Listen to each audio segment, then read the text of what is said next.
semua untuk menyampaikan beberapa hal terkait kegiatan kita pada siang hari ini. Para dosen saya persilakan. Baik, terima kasih atas semangatnya. Sebelumnya saya menyampaikan selamat siang untuk kita semua. Siang. Baik, Bapak Ibu guru yang saya hormati, sekalian yang saya kasih. Pada kesempatan yang baik ini kita akan mengikuti salah satu kegiatan yang dilakukan oleh rekan sejawat kita pagi ini, yang hari ini akan mempresentasikan atau memberikan hasilnya selama mengikuti kegiatan calon guru penggerak sebagai bentuk pengimbasannya pada kita di lembaga pendidikan SDK Todo 2. Baik Bapak Ibu guru yang saya hormati, yang saya kasihi, untuk tidak memperpanjang waktu, mari kita ikuti kegiatan ini dengan penuh hikmat dan sukses. Selanjutnya saya berikan waktu seluas-luasnya kepada Beni selaku calon guru penggerak. Baik, terima kasih kepada Bapak pimpinan, Bapak Guru yang saya hormati. Hari ini merupakan kegiatan lanjutan dari calon guru penggerak, pengimbasan dari modul 1.4 soal budaya positif. Kita nanti akan mendengar kira-kira budaya positif yang seharusnya diterapkan di sekolah itu seperti apa. Selama ini kita hanya mungkin mendengar budaya positif itu hanya dengan sepintas, tapi hari ini kita akan lebih mendengar detail, dan juga saya mengharapkan kita semua untuk saling memberikan masukan. Terus ini nanti akan menjadi sumber belajar kita, sumber pelajaran kita menerapkan di kelas kita masing-masing. Untuk itu mungkin Betty bisa lihat ke slide berikut.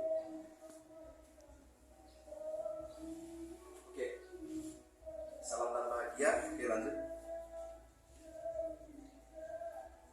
Ini pembimbing saya. Oke, rancangan tindakan laku bentuk aksi nyata. Latar belakangnya sudah pasti merupakan wujud dari keyakinan dan kesepakatan kelas.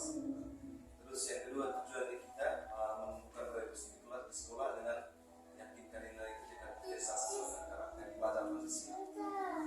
Seharusnya dalam kegiatan kita atau dalam proses pelajaran kita di kelas, sebelum kita mulai pelajaran itu harus ada yang namanya keyakinan kelas. Keyakinan kelas itu bukan seperti aturan yang sudah di sekolah punya peraturan dan tertib, tapi keyakinan kelas itu lebih kepada karena menurut Ki Hajar Dewantara, pendidikan itu sifat bagaimana kita menambah pada murid. Murid itu menjadi yang selalu diperhatikan atau berpihak pada murid, sehingga keyakinan kelas itu memberikan kesepakatan bersama. Misalnya anak-anak hari ini kira-kira aturan apa yang kita mau terapkan, kita sepakat bersama dengan itu. Misalnya harus saling menghargai, itu ditulis, itu sudah tulis mulai pelajaran. Misalnya kalau guru berbicara tidak boleh ribut, itu kesepakatan kelas atau yang lain-lain. Terus pada saat lonceng berbunyi kita masuk kelas, itu kesepakatan kelas. Kesepakatan kelas itu nanti yang harus diterapkan atau yang harus dijalankan oleh semua pada kelas dengan guru, sehingga ketika anak melanggar itu konsekuensinya pasti ada. Dan selama ini ada beberapa beberapa ahli menerapkan hal itu, dan anak-anak pasti tenang kalau sudah menerapkan kesepakatan kelas itu, karena kesepakatan kelas itu dibuat secara bersama, tidak dipaksakan. Ditanyakan ke siswa, kesepakatan kelas kita hari ini seperti apa? Dijawab oleh mereka, ditulis. Sehingga itu nanti akan menjadi kesepakatan bersama yang akan dijalankan dalam proses KBM di kelas. Baik, dan mungkin ini ke depan saya mengajak teman-teman nanti supaya bisa terapkan ini juga soal kesepakatan kelas pada saat kegiatan baru. Oke, itulah bukunya itu tanpa paksaan. Terus tindakan yang dilakukan berkoordinasi dengan pimpinan dan pasti diskusi dengan teman-teman guru membuat kegiatan kelas. Dukungan yang sangat dibutuhkan dalam kegiatan ini teman-teman. Yang pertama soal pimpinan, beserta semua siswa sarana prasarana seperti yang kita lihat hari ini, laptopnya, LCD dan lain-lain. Terus orang tua atau wali siswa. Lanjut.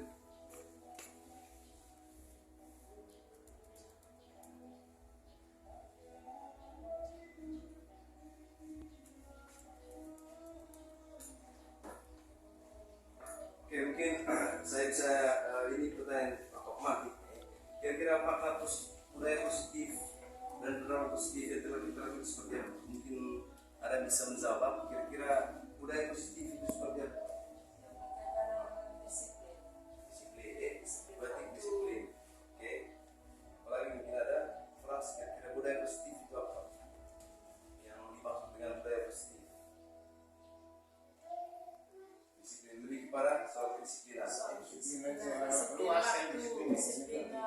berpakaian. Kemudian disiplin dalam penggunaan waktu. Intinya menerapkan tata tertib dan peraturan sekolah. Baik, terima kasih. Kita coba lihat slide selanjutnya. Budaya positif di sekolah itu nilai-nilai dan kebiasaan-kebiasaan di sekolah yang berpihak kepada peserta didik agar mereka dapat berkembang menjadi pribadi yang kritis, penuh hormat dan bertanggung jawab. Oke, ini lebih kepada nilai dan kebiasaan-kebiasaan di sekolah yang berpihak kepada para peserta didik. Bahwa semua peraturan atau kebijakan-kebijakan atau keyakinan kelas yang dibuat tadi itu selalu berpihak pada murid. Karena menurut Ki Hajar Dewantara, pendidikan telah berhampa pada murid. Bahwa murid itu menjadi faktor utama kita dalam pelajaran. Tidak seperti dulu bahwa sebelumnya guru dalam mengajar misalnya apa yang diberikan. Tapi tidak, anak-anak bukan sebagai kertas bukti lagi, tetapi mereka sudah punya semacamnya pengetahuan dalam diri mereka yang harus dikembangkan oleh guru. Guru hanya sebagai fasilitator atau mendampingi mereka supaya apa yang menjadi kelebihan atau kemampuan mereka itu bisa tersalurkan atau bisa termotivasi atau memberikan supaya itu bisa dibangkitkan lagi gitu kemampuan. Oke, baik, selanjutnya perubahan paradigma. Oke, ini filosofi pendidikan menurut Ki Hajar Dewantara ya teman-teman, bahwa siswa itu bukan lagi menjadi sebuah tabula rasa. Sebuah anak terlahir dengan bakatnya masing-masing atau unik, terus berbudi pekerti. Tugas kita sebagai guru adalah menuntun bakat tersebut agar anak tumbuh dengan selamat dan bahagia. Menurut KHD, guru itu ibarat sebagai petani, anak ini ibarat sebagai biji jagung. Kalau misalnya kita sebagai petani menanam, merawat, terus ya merawat terus dia punya jagung itu tadi pasti akan memberikan hasil yang besar. Panennya pasti bagus. Itu juga anak-anak. Kalau kita menanami mereka dengan memberikan pengetahuan yang baik, dengan budaya positif, dan pasti mereka akan bertumbuh dan berkembang dengan baik. Kodrat alam dan kodrat zaman.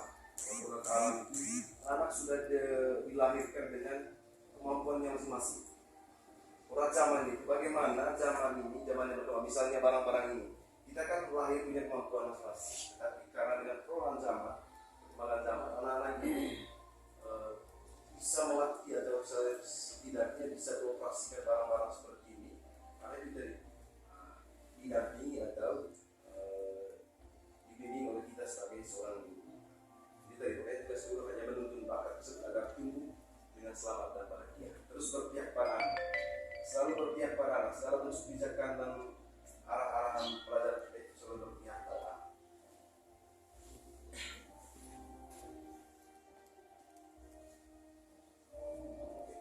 Untuk budaya positif, sekolah perlu menyediakan lingkungan yang positif, aman dan nyaman agar murid mampu berpikir, bertindak dan menciptakan dengan merdeka, mandiri, bertanggung jawab. Budaya positif itu juga bisa diterapkan di sekolah manakala lingkungan nyaman. Kalau kita di sini lingkungan kita sudah sangat aman, terus asri, indah, didukung juga dengan orang-orang kelas kita yang bisa dibilang cukup nyaman lah untuk KDR. Hasilnya dikaitkan dengan kontrol. Dalam hal ini kontrol dulu dalam menghadapi murid.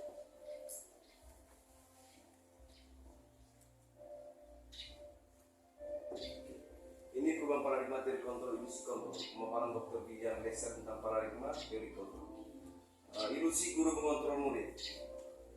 Ilusi bahwa ketika membuat orang merasa bersalah dapat menguatkan karakter. Ilusi bahwa semua pengontrol positif efektif dan bermanfaat. Ilusi bahwa orang dewasa memiliki hak untuk memaksa.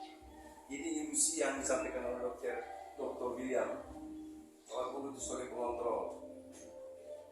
mengkritik dan membuat orang merasa bersalah dapat membuatkan karakter.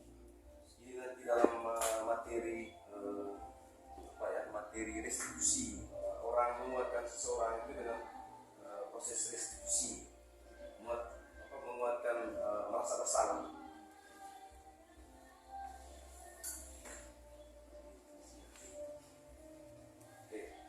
Stimulus respon, kita mencoba membawa orang agar pandangan sama dengan kita, jadi kontrolnya tidak berusaha mengalami pandangan orang lain dan dunia. Kita buruk biar dengan suatu kesalahan, semua perilaku memiliki tujuan.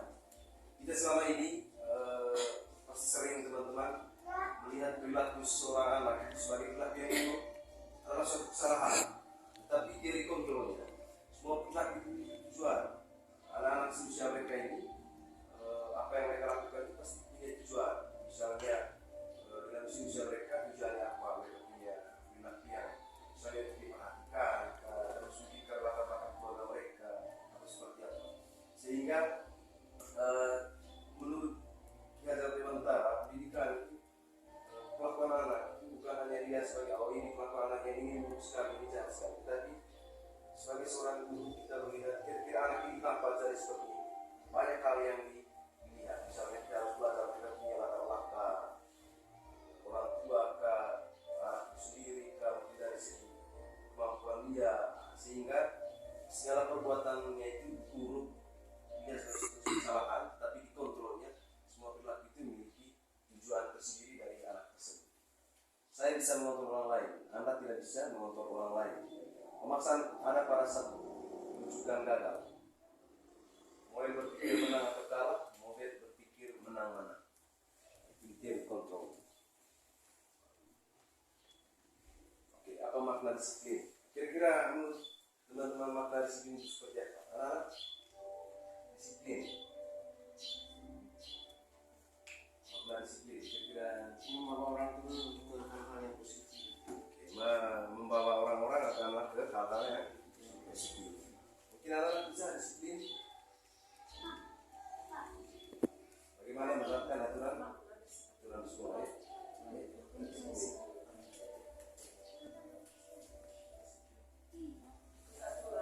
Kata disiplin sering dikaitkan dengan tata tertib atau teratur dan peraturan para peraturan. Kata disiplin juga sering dihubungkan dengan hukuman, padahal itu sumber beda karena belajar dengan disiplin tidak harus dengan memberi hukuman. Justru itu adalah salah satu alternatif terakhir dan kalau perlu tidak digunakan sama sekali. Selama ini disiplin kita ibaratkan dengan bagaimana mematuhi aturan dan dihukum. Padahal sesungguhnya menurut teori KHD tadi, pendidikan yang dicita-citakan oleh Gajar Dewantara itu bukan seperti itu. Tidak harus memberi hukuman. Justru itu adalah suatu ketentuan dari kalau perlu tidak digunakan sama sekali. Dalam pandangan beliau, tugas itu membimbing, mengajar, melatih, sehingga ada tugas-tugas lain dari guru mengajar itu memberikan hal seperti itu, sehingga hukuman yang kita berikan selama ini kalau bisa diminimalisir.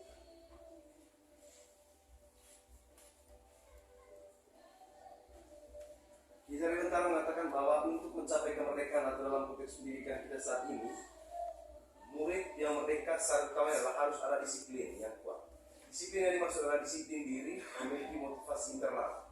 Jika kita tidak memiliki motivasi internal, maka kita tidak memerlukan yang lain untuk mendisiplinkan kita. Disiplin diri yang memiliki motivasi internal. Kita harus memerlukan yang lain. Macam di sekolah, anak-anak tidak mungkin disiplin kalau tidak dibuatkan aturan terhadap sekolah. Maka pihak-pihak terus guru juga begitu. Guru sesuai membutuhkan guru untuk didisiplinkan diri mereka.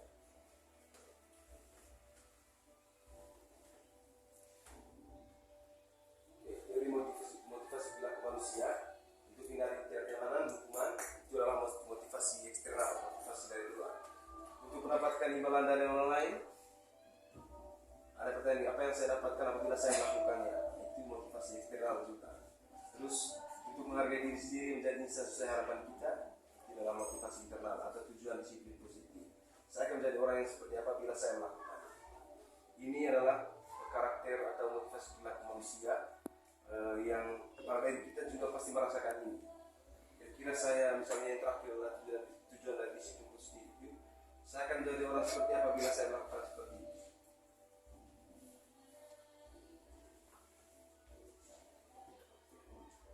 Oke. Budaya positif itu terbangun misalnya lingkungannya positif, misalnya lingkungan kita nyaman, terus juga orang-orang yang juga baik, ramah, teman-teman juga anak-anak juga baik, terus bersih juga, maka kan tercipta lingkungan positif. Terus membuat keyakinan kelas, maka terlahirlah paradigma berpikir yang positif. Kalau misalnya lingkungannya juga tidak positif, tidak memberikan dukungan, otomatis juga tidak akan memberikan budaya yang positif di sekolah.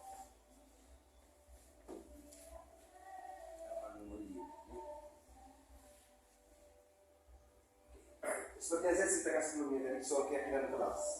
Keyakinan kelas itu teman-teman tidak sama dengan peraturan atau tertib sekolah. Mengapa tidak peraturan saja, mengapa harus keyakinan kelas? Ada pertanyaan pengaruh di sini. Mengapa kita memiliki peraturan harus menggunakan helm bila mengendarai kendaraan roda 2? Mengapa kita memiliki peraturan jangan membuang sampah di sembarang tempat? Kira-kira menurut teman-teman, mengapa kita harus menggunakan helm saat berkendara? Kira-kira kenapa kita pakai helm pada saat kita bawa motor? Tujuan yang untuk menghindari kecelakaan, ya? Apalagi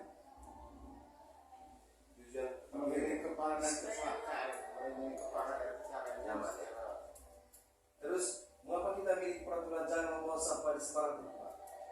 Kenapa kita tidak harus buang sampah di sembarang tempat?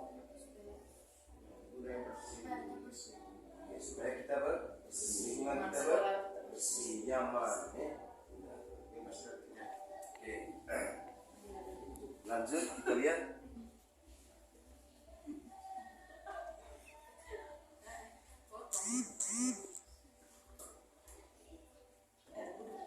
Ini bentukan keyakinan kelas. Keyakinan kelas bersifat abstrak daripada peraturan yang lebih rinci dan rumit. Keyakinan kelas ini juga dia tidak boleh bertentangan dengan peraturan alternatif sekolah. Misalnya peraturannya apa diterapkan dalam keyakinan kelasnya harus lebih bersifat abstrak. Misalnya harus saling menghargai, kita saling menghargai pada saat teman berbicara, pada saat guru mengajar anak-anak tidak boleh ribut, seperti itu keyakinan kelas. Terus kalau belum saatnya jam pulang tidak boleh keluar kelas, kalau mau keluar harus bawa izin kepada guru. Itu yang keyakinan kelas atau kesepakatan kelas yang dibuat. Sehingga kalau keyakinan kelas itu dibuat, anak-anak pasti akan mematuhi karena mereka sendiri yang mengusulkan itu. Misalnya ini Pak, misalnya jam pulang kita harus tepat. Oke, tulis kita harus waktu. Misalnya jam 12.10 kita harus pulang. Keyakinan kelas lagi tidak terlalu banyak sehingga mudah diingat dan dipahami. Pokoknya yang masa-masa simpel saja, masa-masa anak-anak. Itu yang menjadi keyakinan kelas. Semua warga kelas baiknya ikut berkontribusi dalam membuat kegiatan kelas lewat curah pendapat. Bersedia menjaga kembali keyakinan kelas dari waktu ke waktu. Keyakinan kelas ini bisa juga dibuat semacam keyakinan wali kelas. Misalnya kelas 1 atau kelas 5 mereka ini sudah dibuat keyakinan kelas. Ya, tapi juga bisa karena kita sistemnya mata pelajaran, guru mata pelajaran juga masuk buat keyakinan kelas baru, bisa. Tidak selamanya keyakinan kelas itu seperti tata tertib atau 5T yang kita biasa di kelas-kelas itu juga seperti itu. Tapi keyakinan kelas itu dibuat pada saat guru itu mengajar. Misalnya dia masuk, oke anak-anak sebelum kita mulai hari ini, kita buat kesepakatan kelas kita hari ini. Misalnya 1 apa? 2. Oke, saling menghargai, sopan santun, tidak boleh miskin atau apa. Itu keyakinan kelas.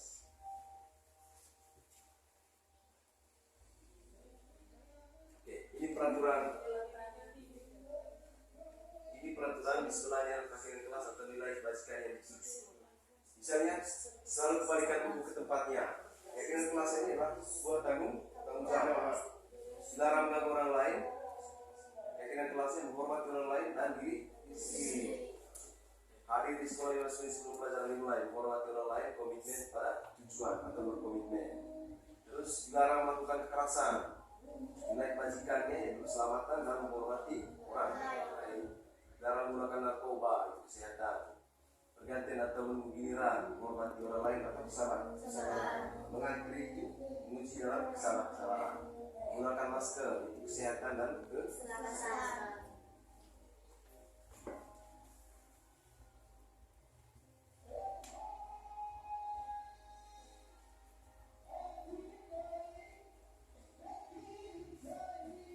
Oke, saya kata teman-teman anak-anak mencatat 100 kali dalam buku kalimat saya tidak akan terlambat lagi karena terlambat ke sekolah. Apakah hukuman ada konsekuensi? Saya ingin kamu tulis 100 kalimat saya tidak akan terlambat lagi, saya tidak akan terlambat lagi. Kira-kira hukuman ada konsekuensi? Hukuman kan? Hari ini lapangan basket atau lapangan pembukaan sebanyak 10 kali. Hukuman ada? Hukuman. Oke. Murid minta pulsa 15 kali. Hukuman ada konsekuensi?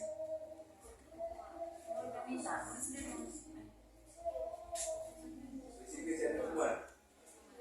Hukuman ada konsekuensi. Menghentikan kerja tugas temannya yang terang coret-coret. Misalnya kita sudah mencoret kerjaan teman-teman. Hukuman ada konsekuensi. Konsekuensi akibat. Membersihkan tumpahan air yang tidak tulis karena tersenggol para pelajar. Meminta murid tidak mengenakan sepatu seharian di sekolah karena tidak mengenakan sepatu hitam. Misalnya dia menggunakan sepatu yang di luar aturan, misalnya dia adalah sepatu hitam, yang bawa sepatu merah. Saya disuruh putar pakai sepatu selama apa hari itu hukuman atau konsekuensi? Lari di lapangan tadi hukuman. Kita lihat jawabannya. Oke, terlambat mencatat yang 100 kali itu adalah hukuman. Lari ke lapangan hukuman, minta usaha hukuman, menghentikan kertas yang rusak ini karena hukuman. Membersihkan kertas konsekuensi. Murid menggunakan sepatu karya sekolah karena tidak sesuai dengan aturan sepatunya itu hukuman, bukan konsekuensi.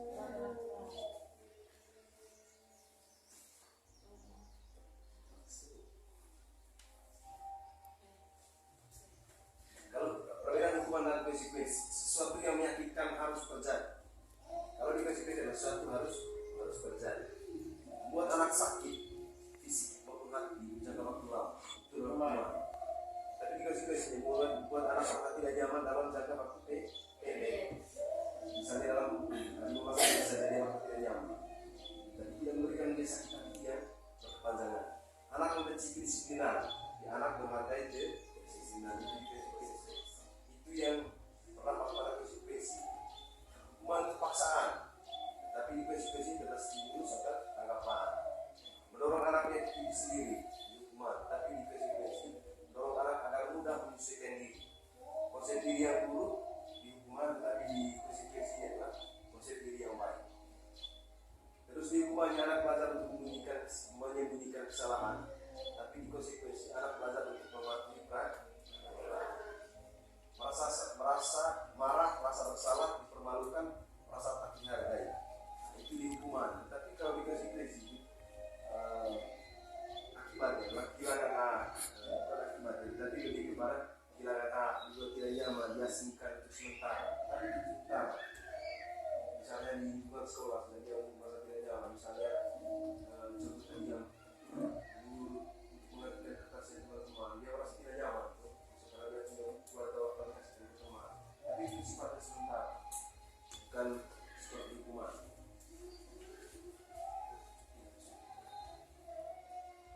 Ini bukan rasa manusia, peradaban kini survival, cinta kasih yang diterima. Ini bukan kita anak juga yang dulu, pasti cinta kasih yang diterima oleh semua orang.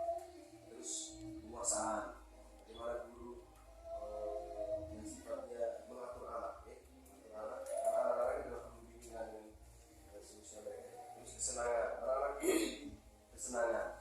Terus kebebasan anak-anak dibatasi dengan aturan dan tertentu sekolah. Mereka juga butuh bebas, tapi kebebasan itu diatur dalam sebuah tertib dan praktek seperti bersama.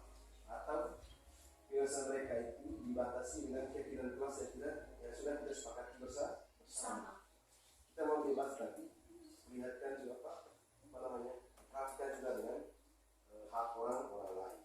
Orang lain juga mau bebas, tapi karena kita sudah terikat dengan keyakinan kelas yang kita sudah buat.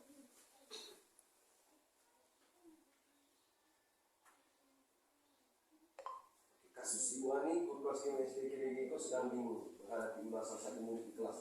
Ada beberapa anak telah datang menemukan Adi yang seringkali meminta jajan mereka dengan paksa.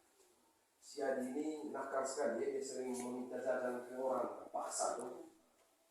Paksa. Jika Anda menghadapi situasi seperti Ibu Ani ini, apa yang Anda lakukan?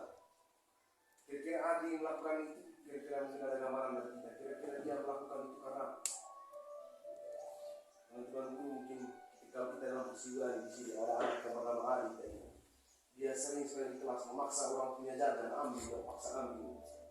Dia meminta, ya bisa dibilang dia curi teman-teman punya jajanan. Kira-kira menghadapi situasi ini, kalau kita posisi sebagai Ibu Ani, kira-kira apa yang dilakukan? Saya melihatnya mungkin yang pertama itu kebutuhan dia, yang kedua karena mungkin dia perhatian orang tua, kurang perhatian orang tua. Perhatian. Yang ketiga mungkin sifat dasar memang itu seperti itu. Dua Meminta. alasan, oke. Karena soal kebutuhan, kebutuhan dan juga perhatian dari orang tua. Dua. Apabila jawaban Adi, kalau kita tanya, kalau misalnya saya tanya, kira-kira kenapa kau? Kalau dia menjawab lapar, berarti orang tuanya tidak memberikan uang jajan ke sekolah. Kebutuhannya adalah bertahan. Kenapa dia buat itu? Karena dia mau bertahan. Nah, harus itu tujuan dia. Tetapi itu tadi yang lapar. Apabila jawaban si Adi kalau kita tanya, kalau dia senang temannya jadi perhatian dia, mungkin karena dia perhatian. Karena ada anak-anak yang perhatian, dia mau mencari sesuatu dia dia perhatian. Di sini dia adalah kebutuhan adalah cinta dan kasih sayang dan diterima oleh semua. Kalau sebelum kamu pasti. Apabila jawaban Adi adalah dia merasa hebat karena temannya jadi takut, misalnya dia mengancam, sini. Kebutuhan adalah penguasaan, pengakuan atas kemampuan dia merasa hebat. Apabila jawaban Adi karena dia merasa bosan dengan jenis jajan yang dia beli, dia punya jajan, tapi dia bosan. Kebutuhan adalah dewasa. Kebutuhan akan pilihan. Misalnya dia hanya bawa kue, tapi kamu punya ada kacang, dia ada minta atau apa. Apabila jawaban Adi adalah karena iseng saja, maka dia menikmati ekspresi wajah. Ini pada soal ekspresi.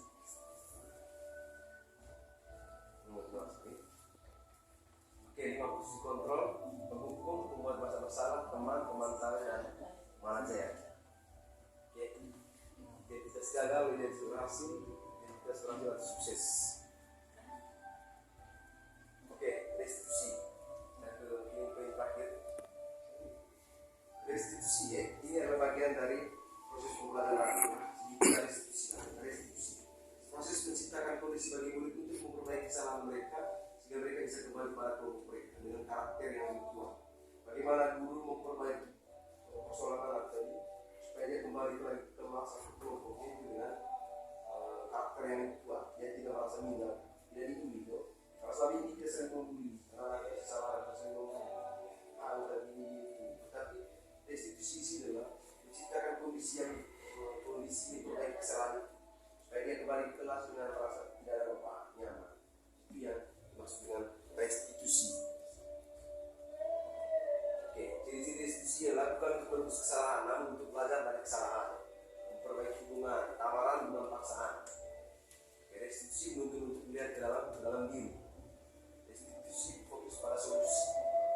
Restitusi memberikan murid yang bukan salah pada kelompoknya. Ini segitiga restitusi, menstabilkan identitas. Macam ini yang kita restitusi, terus masing-masing yang salah dan menyatakan yang benar. Dalam menstabilkan identitas ini, biasanya seorang guru, misalnya ada orang yang nakal, misalnya dia ribut di kelas, terus marah-marah, misalnya atau orang mengambil kita punya poin itu kita marah-marah. Terus guru memanggil yang bersangkutan, dia pelaku, yang korban. Misalnya saya orang mengambil saya punya poin, saya marah. Gurunya mengambil, terus menstabilkan identitas di sini, bagaimana memberikan pandangan jawab.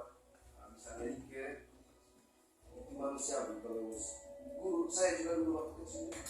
Kalau orang ambil bisa punya buku ini, A bisa punya buku, saya juga marah pasti.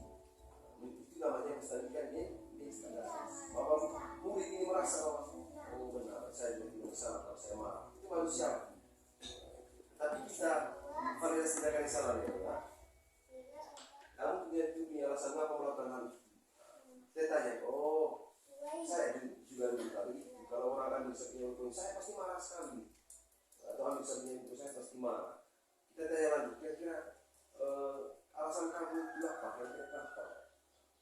Itu dia jawab, misalnya saya punya buku selalu diambil dia selama ini. Nah, kita berikan pandangan bahwa kamu masih bagus, hanya marah saja, tidak sampai yang waktu buku tidak melempar pakai benda-benda tajam.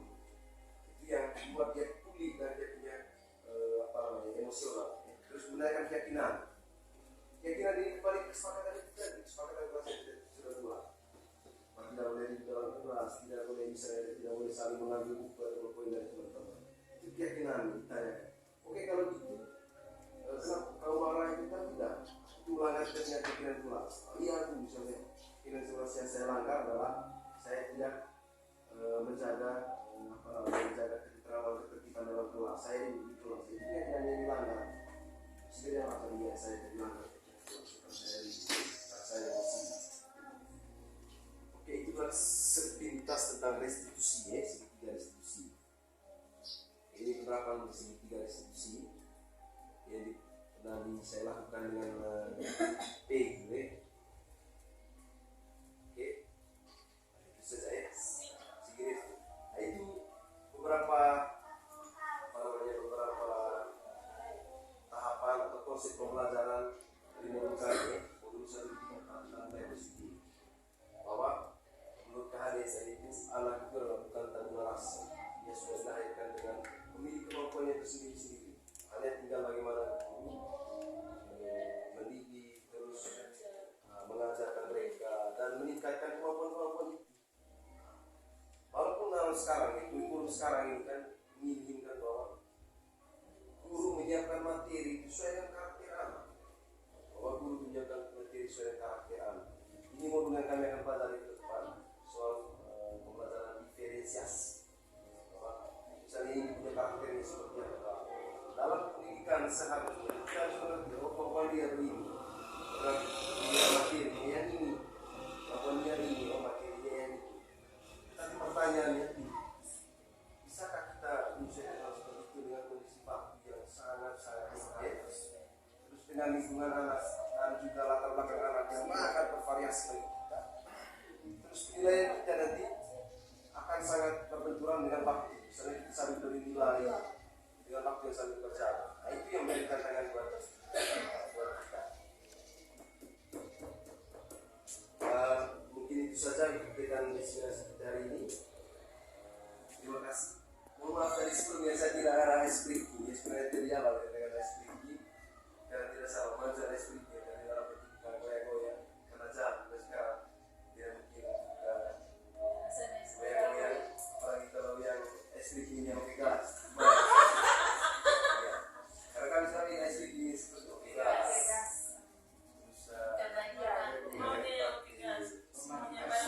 Goyang-goyang apa? Goyang-goyang keren. Mungkin itu saja. Terima kasih untuk waktu dan kesempatan kita pada siang hari ini. Terima kasih juga untuk Bapak Pimpinan yang ada Tuhan yang sudah setia dan juga orang-orang yang memberikan respon. Harapannya bahwa ini materi nanti bisa kita tindakan bersama ke depan dan juga kita saling belajar. Penerapannya sesungguhnya dari kurikulum, dari pendidikan ini seperti apa mau.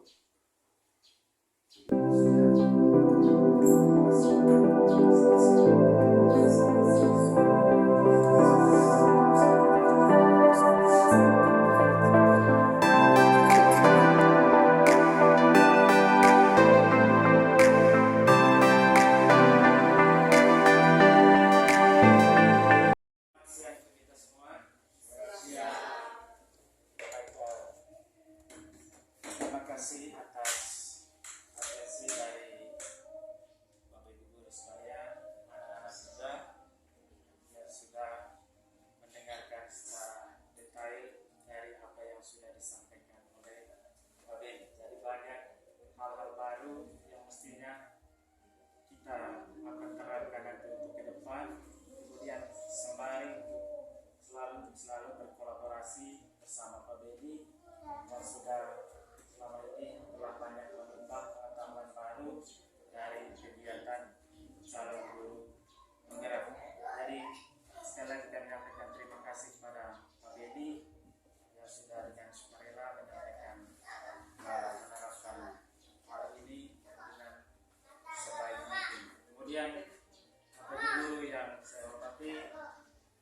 mari kita ikuti arahan dari